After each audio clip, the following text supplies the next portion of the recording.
Buenos días, en este video vamos a continuar viendo la unidad número 3 que trataba sobre la contabilidad aplicada a las organizaciones, pero nos vamos a correr un poco de todo lo que era el procesamiento contable, sí, y nos vamos a basar en lo que es la documentación respaldatoria, que dentro del proceso contable nos ayudaba a lo que era la entrada de datos, porque muchos hechos económicos podíamos verlos a través de la documentación respaldatoria. Como ya analizamos en videos anteriores y en unidades anteriores, se denomina ciclo operativo al conjunto de actividades básicas que realiza cualquier ente para alcanzar sus objetivos. La composición y extensión del ciclo operativo depende de la actividad principal del ente, pero nosotros siempre le planteamos estas actividades básicas que suele tener, como comercializar, vender, entregar, comprar. Pero va a cambiar si es un ente comercial, si es un ente industrial, si simplemente presta servicios. Así va a cambiar en cada uno.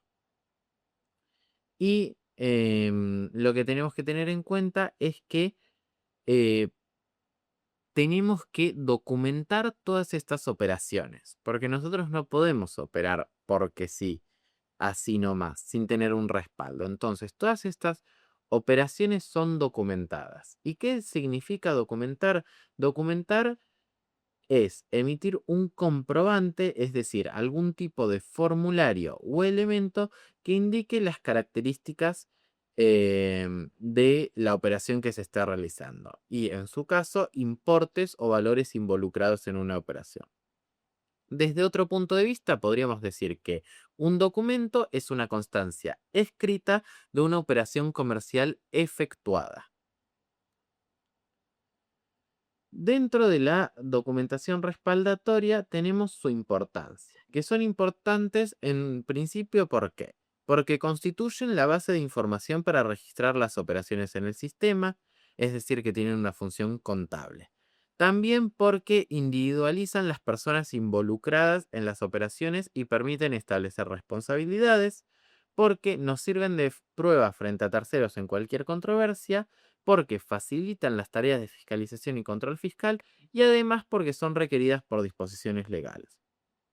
Entonces, tenemos tres funciones. La función contable, que es porque nos sirve de base para registrar operaciones en la contabilidad, es decir, nos servía en esa etapa de entrada de datos para poder identificar bien un hecho económico.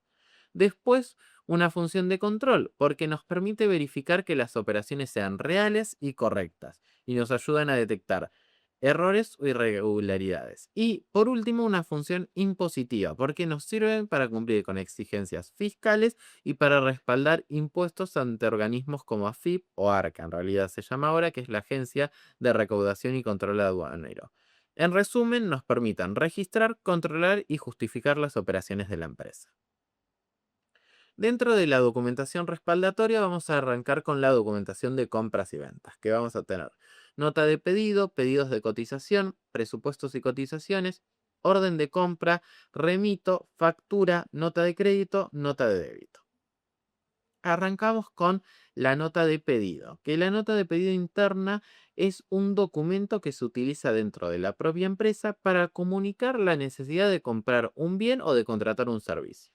Generalmente la emite un sector de la empresa, como podría ser producción, depósito, administración, cualquier sector que necesite comprar algo, y se la envía al sector de compras. Y en esa nota se detalla qué es lo que necesita, qué cantidad, las características del bien o servicio y todo lo referido a lo que estemos intentando comprar. Y se extiende por lo menos por duplicado. Una para el sector que solicita el pedido y otra para el departamento de compras que comienza la operatoria de comprar. Todos estos documentos que vamos a ir viendo, ustedes sitúenlo en una empresa grande, en DAO, en Profértil o en una empresa capaz, la municipalidad, el gobierno, la universidad, que tienen que llevar el control de estas cosas, ya sea por requisitos legales o porque lo necesitan para tener un determinado control.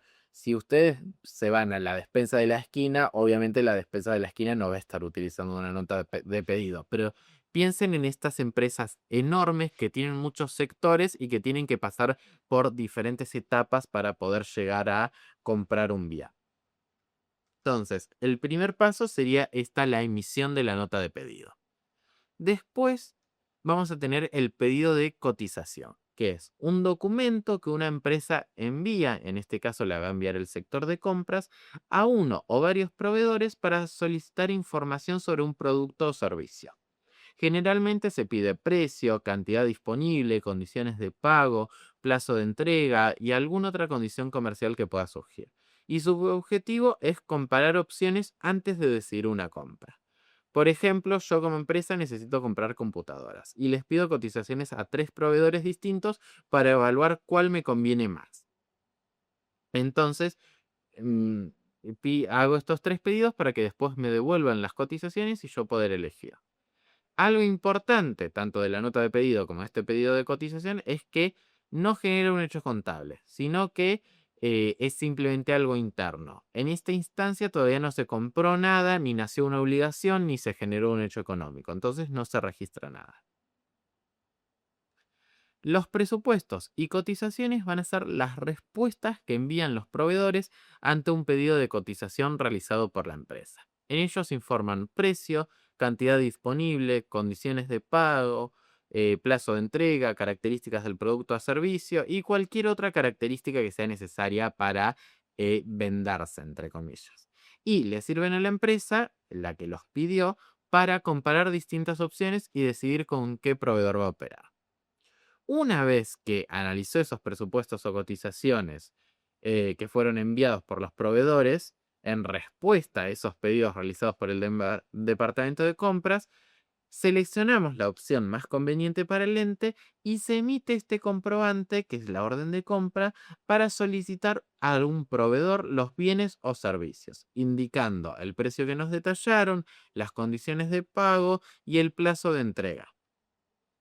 Hasta ahora, todos estos documentos que vimos no tenían requerimientos formales de diseño, ya que son documentos internos que tranquilamente se pueden reemplazar por algún otro tipo de operación. Por ejemplo, el pedido de cotizaciones podría hacerlo por teléfono y no tengo toda esta documentación. Entonces, legalmente no hay requisitos formales de qué es lo que tiene que contener cada uno de estos documentos, sino son cuestiones más lógicas de orden de compra. Voy a tener que poner quién soy yo que está pidiendo comprar, a quién le estoy mandando la orden de compra, qué es lo que quiero comprar, la fecha, las características, etcétera.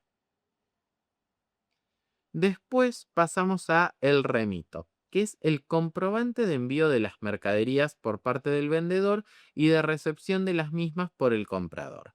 Es importante porque perfeccionan la venta, ya que los bienes cambian de propietario.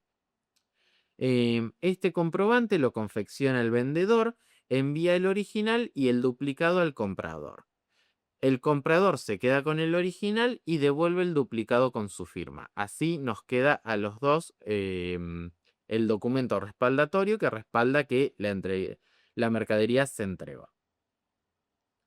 Se puede emitir además un triplicado o más copias en función de la modalidad de operación que se realice, y una de estas terceras copias se la podría quedar el transportista si es un tercero también. Esto depende de las necesidades de cada empresa y de la utilidad que le dé a los distintos remitos.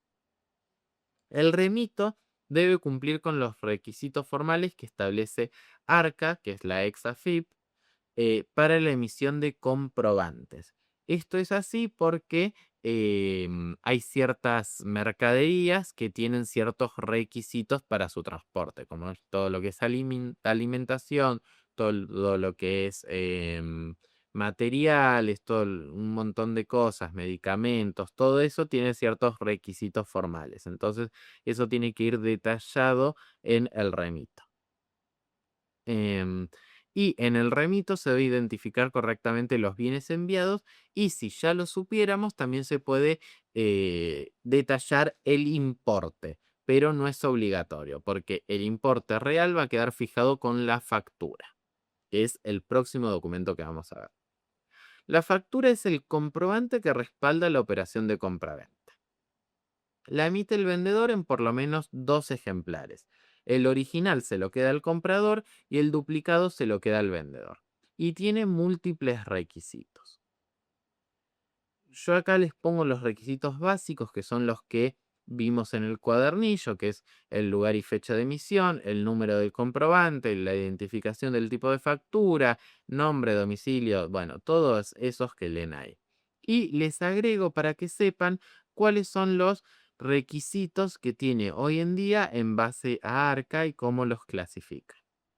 En principio vamos a tener datos respecto del emisor que nos va a pedir toda información de quién es el que vende, la denominación, el quit, el domicilio, el número de inscripción en ingresos brutos, desde cuándo realiza actividades, un montón de esas cosas. Después, respecto del receptor, que es quien recibe el comprobante, la denominación, el quit, el domicilio, la calidad de la inscripción, etcétera, y otras cosas respecto del comprobante, que es el número de comprobante, la fecha, el lugar de emisión, el tipo de comprobante emitido, etcétera.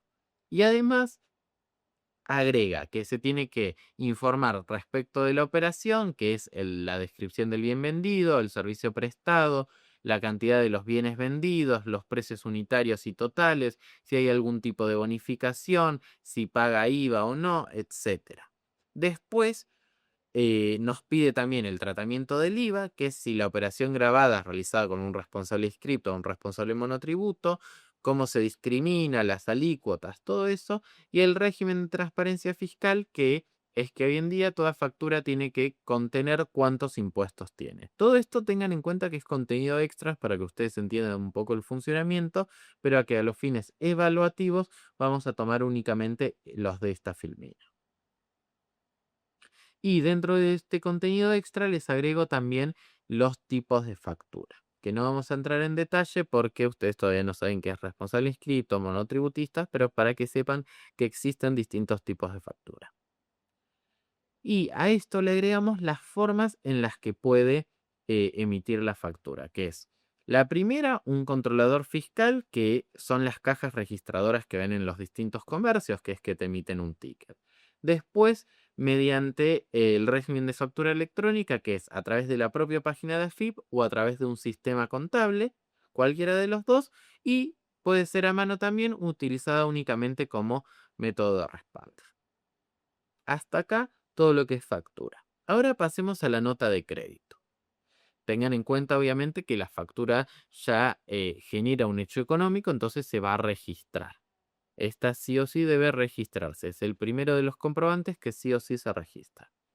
Después vamos a tener una nota de crédito. Vamos a ver notas de crédito y notas de débito, que siempre van a estar anexadas a alguna factura. Es decir, para que haya una nota de crédito o una nota de débito, antes tuvo que haber habido una factura y estas notas de débito o crédito están cambiando, están notificando un cambio en esa factura. Entonces, la nota de crédito en específico sirve para comunicarle al comprador que el vendedor hizo un descargo en su cuenta corriente comercial, es decir, que ahora le debe menos, es decir, disminuye la deuda del comprador y los derechos a cobrar del vendedor.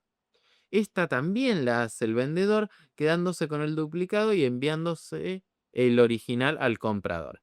Esto no sé si les ha pasado alguna vez, pero por ejemplo, en su momento cuando uno iba a Don Quijote y devolvía un libro, le daban una nota de crédito que valía determinada cantidad de plata. Esto es lo mismo. La nota de crédito significa que le debe menos al vendedor.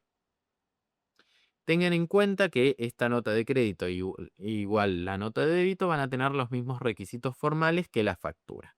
Y que los motivos de emisión más comunes son, en principio, un error de la factura. Es decir, se facturó de más y estamos informando eso, entonces disminuyó el monto. Que se bonificó algo en los importes facturados que tiene que ver con cuestiones comerciales. Que se devolvieron bienes por parte del comprador, entonces le estoy generando una nota de crédito porque esos bienes claramente no me los va a pagar, o por descuento por pronto pago o pago contado, que es similar a las bonificaciones, pero la bonificación es meramente comercial, mientras que el descuento tiene que ver con cuestiones financieras, de plazo y todo eso. Y Después tenemos como contrapartida de la nota de crédito la nota de débito, que en principio el razonamiento arranca igual. Modifica una factura, tiene los mismos requisitos, pero la mayor diferencia es que mientras que la nota de débito de crédito hacía un descargo, la nota de débito hace un recargo en la cuenta corriente comercial. Es decir, que aumenta la deuda del comprador y los derechos a cobrar del vendedor. Al igual que la nota de crédito, la confecciona al vendedor y este se queda el duplicado y le envía el original al comprador. Y los motivos de emisión más comunes son, en principio, intereses por financiación, que vimos un poco de esto en el caso práctico, que es que el comprador está tardando en pagarme, entonces le emito una nota de débito para avisarle que le voy a cobrar intereses. Suele emitirse también por el transporte de los bienes, que es cuando el comprador se va a hacer cargo del flete, pero los envío yo como vendedor con transporte propio. Entonces le aviso que le voy a cobrar este flete que le correspondía pagar al comprador. Hubo un error en la factura que, al contrario de la nota de crédito, en este caso se facturó de menos, es decir, el monto de la factura original es menor al que debería haberse hecho, y por otros conceptos que haya a cargo del comprador y que los pagó el vendedor, entonces está pidiendo su devolución.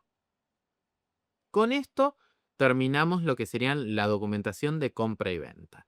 ¿Qué es importante? Es, ármense el caminito de que con qué tipos de comprobante voy emitiendo yo hasta llegar a la compra.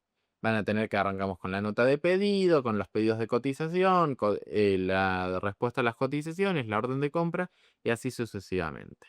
Y tengan en cuenta que hasta ahora los únicos tres documentos que vimos que se registraban porque generaban un hecho económico eran la factura, la nota de débito y la nota de crédito. Y que esos tres, junto con el remito, son los que tienen requisitos formales que sí o sí tienen que tener para respaldar una operación. Ahora pasamos a documentos de pago y cobro, que tenemos recibo, boleta de depósito, orden de pago, cheques y pagaré. Cheques y pagarés lo vamos a ver más adelante en otro video porque no funcionan únicamente como una documentación de respaldo, sino que también funcionan como un medio de pago. Entonces, en recibo, todos en la vida habrán visto un recibo, que es el comprobante de cobro para el que recibe valores, es decir, el que está cobrando, el que recibe efectivo, y de pago para el que entrega ese efectivo. Lo confecciona el que cobra, quedándose con el duplicado y entregando el original al que paga. Para tener validez debe estar firmado por quien recibe los valores y únicamente tiene requisitos formales cuando opera también como factura, que no vamos a entrar en detalle en eso. Pero entonces, en principio, más o menos que uno podría ir armándolo como quisiera. Podría tener así un recibo medio genérico de recibir de tal persona tanta plata, o podría asimilarlo más a una factura y poner todos los datos del que paga, todos los datos del que compra, cómo se compone el pago, etcétera. Después tenemos la boleta de depósito, que también se llama nota de crédito bancaria, que es el comprobante que respalda haber depositado valores en una cuenta bancaria, entendiéndose por esos valores como efectivo o cheques de tercera. Actualmente, en la mayoría de los bancos, cuando se deposita en efectivo, no es necesario la boleta de depósito. Depositante se presenta en ventanilla y el cajero extiende el comprobante de depósito con el ticket de la máquina registradora. Entonces, ahí yo les pongo los dos casos. El ticket tenemos que es lo que uno va y saca del cajero automático en cualquier momento. Y por el otro lado, la boleta de depósito que sí tiene más requisitos formales. Y como último documento tenemos la orden de pago, que es el formulario que se utiliza de forma interna para autorizar un pago dentro de la empresa. En ella debe detallarse a qué se imputa el pago, es decir, a qué proveedor, los valores que se emiten, es decir, si pago con cheque, con transferencia bancaria, con efectivo, y las firmas de los responsables que aprueban el pago. No todos los entes emiten órdenes de pago, depende de las modalidades administrativas que aplique la determinada empresa. Y dependiendo del uso justamente que le otorgue la empresa, la orden de pago puede tener un carácter meramente interno, que se utiliza únicamente como un respaldo del proceso administrativo y contable del pago realizado, es decir, compras le emita este orden de pago al sector de pagos o al sector de tesorería, y ahí quedamos, o también puede usarse como un medio de prueba frente a terceros, es decir, como una especie de reemplazo de recibo. En estos casos, la orden de pago es firmada también por el acreedor y se deja constancia que el importe se percibió realmente. Entonces cumple una función equivalente a la de un recibo. Entonces, hagamos un resumen de lo que vimos hasta ahora. Ahí tienen todo el resumen, que es un cuadrito en el que les ponemos documento respaldatorio, qué operación respalda, si es interno o externo y si genera registración contable o no. Acá fíjense que nosotros ponemos que el remito no genera registración contable, pero que en principio es un criterio de cátedra, porque uno podría considerar que la entrega de la mercadería genera un hecho económico por sí solo, aunque no esté facturada. Nosotros en principio hablamos de que no genera registración contable por este hecho de que nosotros dijimos que el remito puede o no tener un valor monetario, es decir, puede decirse se entregaron 3 computadoras que valen tanto, o podría decirse solamente que se entregaron 3 computadoras sin aclarar valor. Entonces, como hay ocasiones en las que no vamos a tener qué importa registrar, optamos por directamente no registrarlas y esperar a la factura para hacer la registración. Y misma aclaración se hace con la orden de pago, que en principio es interna y no genera registración contable, pero habíamos visto que si utilizamos una modalidad administrativa en la que la orden de pago se asimile al recibo, ahí sí tendría que ser externo, porque se lo vamos a dar también al que paga, al que le estamos pagando en realidad, y va a generar registración contable. Bien, hasta acá terminamos con esta parte de los documentos comerciales. En el próximo video vamos a estar viendo cheque y pagaré como otros documentos comerciales.